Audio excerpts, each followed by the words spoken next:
Hai, Assalamualaikum. Selamat datang ke channel terbaru SSTP Negeri Sembilan. Okey, rasanya belum lambat untuk saya ucapkan selamat tahun baru, tahun 2024. Semoga tahun ini akan jadi tahun yang lebih produktif untuk SSTP JPNL. Lebih cemerlang dan gemilang. Okey, jadi ini adalah episod kosong. Sebelum kita memulakan siri-siri terbaru yang akan diterbitkan secara berkala, insya-Allah. Targetnya Puan Sarah? Ya, kita targetnya seminggu sekali. Tapi apa tajuk program kita ni?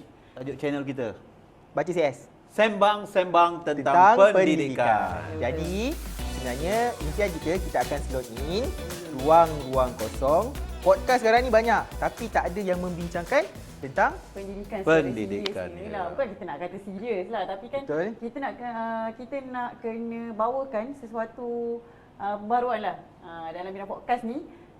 Kalau orang kata tengok podcast sekarang, dia cakap tentang pendidikan sekolah tak penting dan sebagainya. Siapa yang nak jawab betul. isu tu sebenarnya? Kita kena counter benda-benda macam ni. Kita lah di pihak SSTP sendiri, kita lah yang akan membawakan apa sebenarnya yang paling penting dalam bidang pendidikan ni untuk disampaikan kepada masyarakat, terutamanya lah anak-anak muda sekarang. Ya, saya setuju dengan Puan Sarah punya pendapat tu.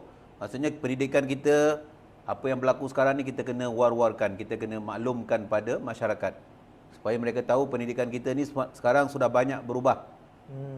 Sekarang ni kebanyakan ibu bapa ada yang masih kata orang merasakan pendidikan itu adalah masih lagi cara yang lama. Sebenarnya sekarang pendidikan sekarang ni sudah advance dan ada banyak perubahan yang perlu mereka tahu. Ya, itulah yang kita akan bawakan lah dalam siri-siri podcast kita pada masa akan datang lah, dan kita juga akan cubalah menjawab persoalan-persoalan yang dilontarkan oleh masyarakat Tentang pendidikan yang berlaku sekarang, ataupun secara spesifiknya lah untuk SSTP ataupun sektor sumber teknologi pendidikan, kita akan bincang dengan lebih terperinci tentang pendidikan alaf baru ataupun yang berkaitan dengan digital. Dalam pendidikan. Ya, betul. Itulah. Okey. Bukan kita orang saja yang akan ada dalam episod-episod SSTP ataupun sembang-sembang tentang pendidikan ni. Kita akan jemput juga beberapa panel-panel yang kita rasa wajarlah, yang kita rasa bertepatan dan layak untuk membincangkan topik-topik yang akan kita ketengahkan di masa akan datang. Okey, selain berbincang, kita akan ada juga dalam sembang kita tu nanti, kita akan buat sikit games ataupun sikit permainan yang kita akan main menggunakan deck of card. Ya. Tak apa, Cik Kamal. Saya biasanya yang dulu. Game ni kira game Merayakan Minda lah. Betul. Supaya penonton tidak terlampau serius dengan kita punya dengan kita punya perbincangan. Kalau macam tu Cik Kamal apa kata? Selain itu kita nak kenal juga Minda, panel-panel kita nanti macam mana. Macam mana dia kupas tentang kehidupan. Moderator pun sama. Okey, cabut satu. Ambillah mana-mana topik yang Puan Sarah nak. Saya cabut satu. Okey, adil lah Saya cabut satu. Tadi warna apa? Ni warna oren. Oren. Saya warna apa? hijau. Warna hijau. Saya ambil warna merah. Ya. Okey. Kita bincang sama-sama. Okey, Puan Sarah baca dulu tajuk Puan Sarah. What are some things that spark your curiosity? Okey, apa dia? Apakah yang bagi saya fikir dululah. Kena fikir dulu ni. Apa yang menerbitkan rasa ingin tahu? Betul, apa yang menerbitkan rasa Apa yang buatkan Puan Sarah tu rasa nak tahu tentang ada benda yang nak tahu? Okey, satu perkara lah kan. Saya nak tahu perkara yang saya minat. Yang pertama. Okey. Contohnya saya minat tentang teknologi. So saya tak tahu benda tu. Bila saya tak tahu, itulah menerbitkan rasa ingin tahu saya. Dan saya rasa dalam bidang pendidikan teknologi sekarang ni, saya macam pernah dengar lah soalan ni semalam. Cik Kamal, saya sempat pernah dengar soalan ni. Janganlah kita bawa dalam ni. Kita cakap je kita tak pernah dengar. Okey, teruskan. Okey. Semalam tu potong. Okey, so yang pertamanya adalah rasa ingin tahu ni terbit apabila dia berkaitan dengan minat saya lah. Ya, betul. Minat dalam teknologi dan sebagainya. Dan yang kedua ni, apabila kita merasakan benda ni penting. Macam sekarang kan, teknologi ni penting. Dan pendidikan digital ni sangat penting kerana negara Malaysia ni kalau kita tengok sekarang ni, kita berada jauh di belakang Singapura. Kita berada jauh di belakang negara maju. Kerana apa? Kita takut untuk cuba benda baru. Contohnya program Bring Your Own Device kan. kita baru buat rintis ni di Negeri Sembilan kan. Jadi saya nak tahulah apa efek dia, apa kesan dia dan bagaimana pelaksanaan di sekolah dan sebagainya. Itulah orang kata apa, daripada perkara yang saya minat dan perkara-perkara yang orang kata menariklah untuk kita cuba. Okey. Untuk CS pula, untuk orang yang mungkin sedikit berusia daripada kita orang ni. Apa yang saya dapat ni lebih kurang Sabar-sabar. dia... Ini kita bincang nanti. Kita bincang yang Sarah dulu. Oh, yang tadi.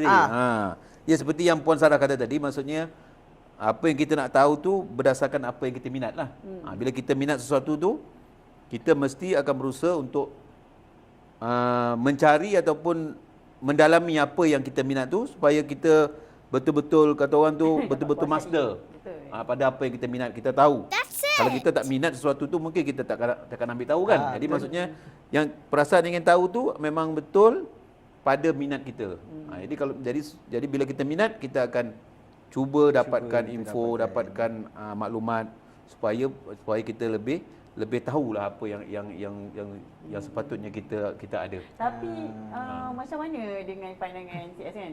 Sebab sekarang ni orang kata saya tak minat datang sekolah. Macam mana? Jadi dia tak tahu pun apa yang berlaku dalam bidang pendidikan. Ni jauh kalau kita nak kupas ni Sarah. Nanti kita jadi movie nanti ni. Kalau minat tak datang sekolah tu susah juga. Saya tak minat lah belajar. Mak ayah kena hukum tu. Kalau anak-anak tak datang sekolah.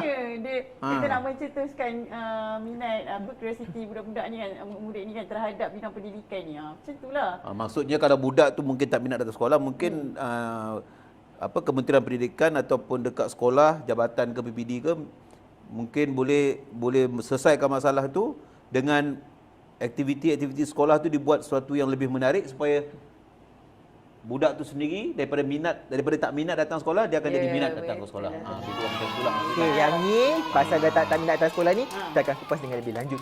Ya, kita akan dapatkan Okey, tapi untuk saya pula, kalau yang nak spark curiosity ni, untuk saya simple je. When things happen and you don't know how to solve it, so you need to know lah. Awak kena cari. Contohnya kau tak tahu nak repair bateri kereta. Jadi masa itulah kau akan cari Google macam mana nak cari nak baiki bateri kereta. Betul, tak tahu kenapa kereta tu mati kan. Tapi kan contoh dalam Facebook saya baca pagi tadi, dia kata macam ni, orang lelaki kalau dia tak tahu, dia akan cari. Oh, ya ke? Guna YouTube. Tapi orang perempuan dia akan gunakan benda tu sebagai kelemahan dia. Contohnya dia tak pandai repair kereta. Biasalah orang perempuan. Tak ada macam tu. Alah. Puan Sarah rasa macam mana? Rasanya tak semuanya macam tu. Tak semua macam tu, ada juga. Tapi kadang-kadang benda-benda random kat Facebook ni macam menarik juga untuk kita kupas, kan? Tak boleh ni kita kena kupas lagi nanti. Feminisme ni. Okey, untuk saya pula. Okey. Kad yang saya dapat berkaitan dengan emosi. What is a way you can show someone that you care about them? You can show someone that you care about them. Macam mana nak tunjuk yang kita care pasal dia? Ya, betul. Untuk saya yang masih belum berkeluarga, semestinya Maksudnya kita apa? Kita nak ambil apa? Kita nak tunjuk yang kita sayang, kita peduli pasal kalau kita beri saya perhatian pada orang tu. Kalau saya, orang yang terdekat dengan saya, mak ayah saya lah ataupun adik-beradik saya. Simple. Untuk saya simple, saya akan keep on asking whether they are okay or not, sihat atau tidak. Do you need something? Then itulah cara saya tunjukkan saya care. Saya rasa bukan itu cara cakap remaja, saya rasa itu cara lelaki biasa macam ni. Samalah. Kan? Dia cuba counter lelaki dan perempuan nampaknya. Lelaki menyelesaikan masalah. Okey. Kalau perempuan kita mencari pendengar kepada masalah tersebut kan. Betul lah. Okey. So macam mana pula? CS yang jauh lebih berusia daripada kita. Jauh lebih berusia. Apa? Orang makan garam banyak kan. Perhatian kita nak beri perhatian pada seorang tu, maksudnya kita ambil tahulah. Kita ambil tahu, kita selalu bertanya. Kalau kita macam dah berkeluarga ni, maksudnya kita dengan isteri pun kena ambil tahu, dengan anak-anak pun kita kena ambil tahu. Dan kita mengambil tahu macam contoh pada anak-anak tu kena sama. Kalau anak ni kita bertanya, dan anak yang lain pun kita kena bertanya juga. Kalau anak ni kita bagi dia nasihat ataupun sebagainya, anak yang lain pun kita sama juga, maksud kita berikan nasihat. Jadi supaya anak tu dia merasakan dirinya diberi perhatian sama rata. Okey, kalau untuk cikgu pula, orang yang kita akan tunjukkan rasa sayang kita sebenarnya adalah kepada anak murid kita Anak kan. murid, Okey, ya. anak murid kita ni contoh satu kelas tu ada 40 orang. Macam Macam mana? mana nak Macam mana tunjukkan? Puan Sarah tunjuk Tak. kat murid-murid ni yang Puan Sarah sayang dengan kau ni. Aku sayang dengan korang ni. Okey dah. Ya. Memanglah. Ke Puan Sarah belikan gula-gula setiap hari ke? Setiap hari bagi gula-gula satu. Okey, saya kan untuk kontrol kelas yang besar macam ni kan, biasanya kita akan letak satu target lah. Target ni kita akan capai bersama. Maksudnya pencapaian tersebut tu bukan berdasarkan pencapaian individu. Contoh kalau murid dalam kelas kamu ni ada yang tak boleh baca kan, murid lemah yang tak boleh baca. So macam mana cara mereka ni kena bimbing rakan mereka ni untuk sampai boleh baca. Dan kejayaan seorang murid yang lemah ni akan diraihkan oleh semuanya. Sebab mereka semua terlibat dalam proses pembelajaran tu. Untuk saya suka libatkan murid-murid untuk bantu rakan-rakan sendiri. Sebab sebenarnya dalam keadaan kelas yang besar, kita takkan mampu untuk selesaikan masalah murid-murid lemah ni dalam masa yang sama kita nak capai objektif pembelajaran kita dengan cepat tau. Jadi itulah perlunya kepada penekanan kepada orang kata pembantu, pembimbing rakan sebaya Pembantu lah. cilik lah orang kata. Ya betul, dalam kelas Guru macam tu cilik. lah. Saya suka letakkan satu target untuk capai bersama-sama dalam kelas. Okey, itu untuk di sekolah rendah. Ya. Okey, CS paling lama dan paling mengajar di sekolah menengah. Mungkin situasi ni berbeza. Oh, ni soalan cepat masa. Yalah, maksudnya kalau Takut kadang-kadang kita tunjuk lebih care dekat budak sekolah menengah ni ada jadi rasa lain. Ya, betul. Nah. Jadi memang betul lah. Maksudnya perbezaan perhatian kita pada budak sekolah rendah dengan sekolah menengah ni memang kena ada beza lah. Memang sangat beza lah. Kalau kita terlampau macam Cik Kamal katakan tadi, kalau kita terlampau dekat ke ataupun terlampau berikan perhatian yang lebih ke, akan menimbulkan satu emosi yang lain lah, satu perasaan yang lain. Bukan-bukan kan. Jadi maksudnya cara kita ambil action tu kita kena ikut dia punya, kata orang tu, umur dia lah. Macam mana kita nak cara lebih kepada, kata orang tu, lebih kepada verbal lah kata-kata. Tak boleh pada sentuhan ke apa ke, macam sekolah rendah ni dia mungkin kata orang tu boleh lah kita tepuk-tepuk lagi kan, tepuk bahu Kalau dia. darjah Tapi kalau satu tu, budak memang menengah macam ni kalau tu kita lah. nak beri perhatian, kita nak tepuk-tepuk, bahaya kan.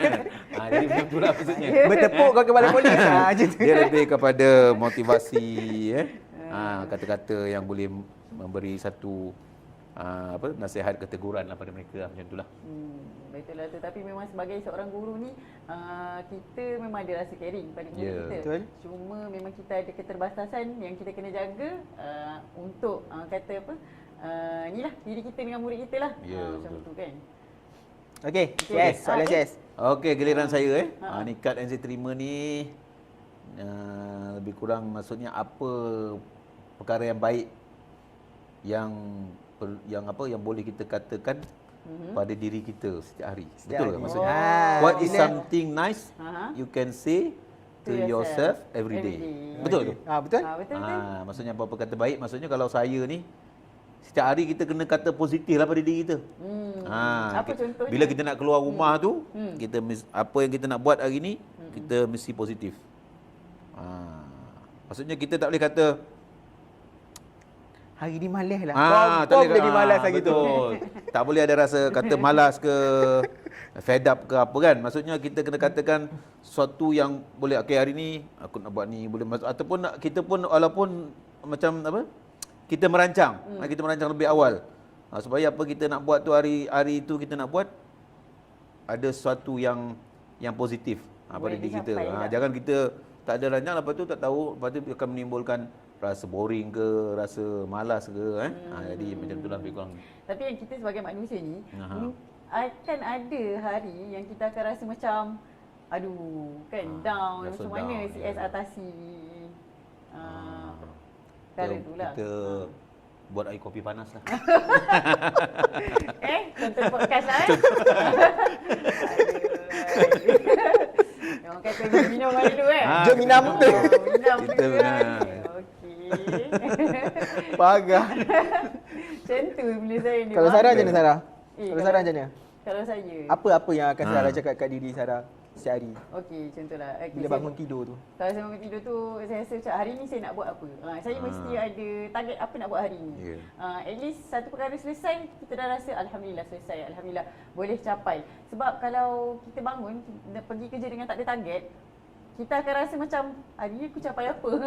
Apa yang aku buat hari ni. Dia tak ada. Orang kata kalau cikgu, dia ada objektif pembelajaran kan. Sama juga macam dalam hidup sehari-hari lah. Hari ni aku nak buat apa? Apa yang nak selesaikan hari ni. Macam itulah. Walaupun kecil, tapi ada pencapaian. Adalah benda yang kita nak capai. Jadi Cik Kamal sendiri macam mana? Kalau saya akan kata, Kamal, hari ni kau okey, Ya. kau handsome, kau kurus walaupun kau gemuk. Ya. Betul lah, maksudnya kita sentiasa positif. Betul? Berkata-kata positif pada diri kita. Kalau kan? kau tak puji diri kau, siapa lagi? Kalau kau tak bantu Kita diri kena kau, menghargai siapa? diri kita kan. Betul? Okey, Okey. sajalah sedikit demonstrasi tentang apa yang akan terjadi dalam siri sembang-sembang Sembang tentang tentang pendidikan bersama panel-panel yang akan kita jumpa di masa akan datang. Betul. So, jumpa lagi di masa akan datang. Jumpa lagi. Bye.